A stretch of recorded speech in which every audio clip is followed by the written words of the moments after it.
Hey everybody, today we're going to have a very quick look at a couple of vintage Sears watches. These are one of the brands of vintage watches I've been collecting. They're sort of a mystery. Who is the actual manufacturer? Timex? Seiko? Neither use the automatic 7-jewel movement that these watches do.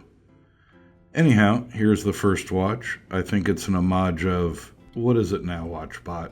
So nice of you to finally make a video, you lazy bastard. Dude, you know I've been busy setting up a new studio. I'm back to posting videos regularly now, so go away. You do not fool me, human. Anyhow, here's the first watch.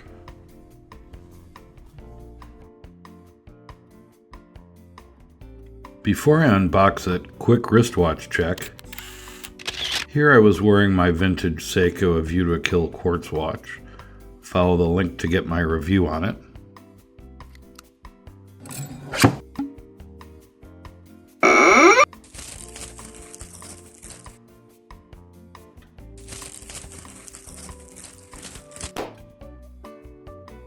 Well, the first thing you'll probably notice is the eye-catching oval case design and blue bullseye dial.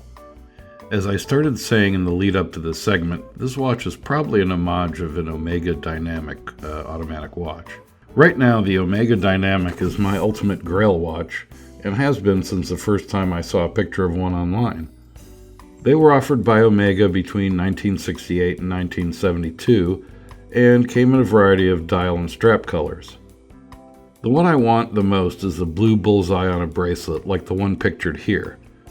At around $1,000 to $1,500 for one in absolute pristine condition and recently serviced, it's definitely a grail watch that is eventually obtainable, I think. But anyway, back to the Sears homage. It was an eBay purchase. I believe I picked it up for about 30 bucks. It's a little smaller, being 38 millimeters wide instead of the 41 millimeters of an actual Omega Dynamic. Lug to lug, the watch is about 35 millimeters due to the oval shape. Other than the fact that it needs a new crystal because of the cracks at 7 and 11 o'clock, it's in excellent shape and keeps very good time for a watch of its age. Accuracy is about a minute or so a day, which for a cheap vintage watch is acceptable in my book anyway.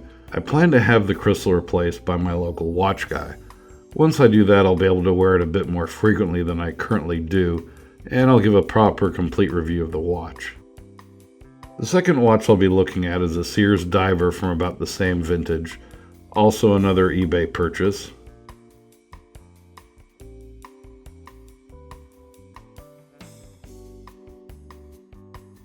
This video was shot on a different day, so hey, another wristwatch check. This time I'm wearing my vintage Benrus electronic watch. Follow the link here for my review of that watch.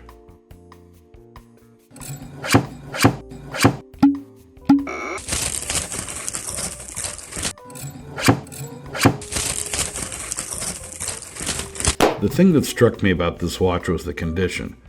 I'm convinced this watch was put away immediately after purchase. The seller could have listed this item as new old stock. I mean, there's not a scratch anywhere. Not on the bezel, not on the case, not on the crystal. The rubber strap is correct for this watch and looks unworn. Any white spots you see on the bezel in the footage, like the one at 12 o'clock, is just light reflecting off it in a strange way. Trust me, there's no wear on this watch whatsoever.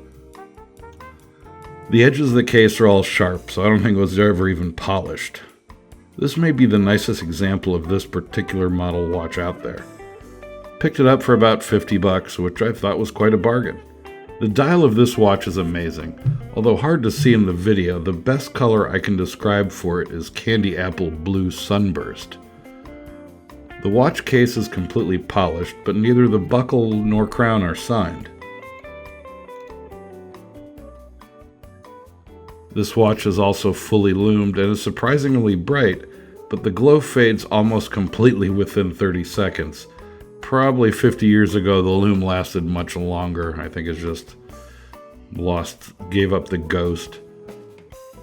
This watch is my personal favorite vintage watch in my collection and keeps acceptable time for vintage automatic piece. Off by, again, less than a minute or so a day.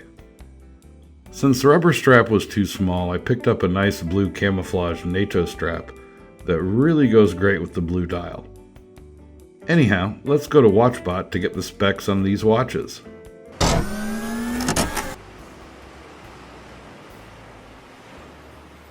What the hell, Watchbot? What do you think you're doing? I figured, since you got to take a vacation, I could take one too.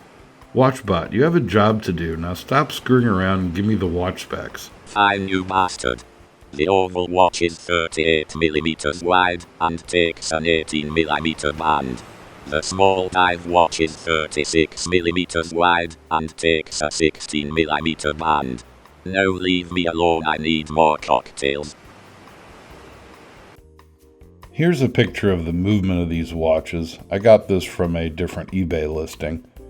As you can see, it says Sears and Roebuck 5005C, 7 jewels, Japan.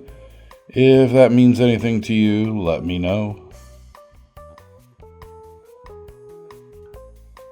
Anyhow, that's all I got today. If you enjoyed this video, please like, comment, and subscribe to my channel.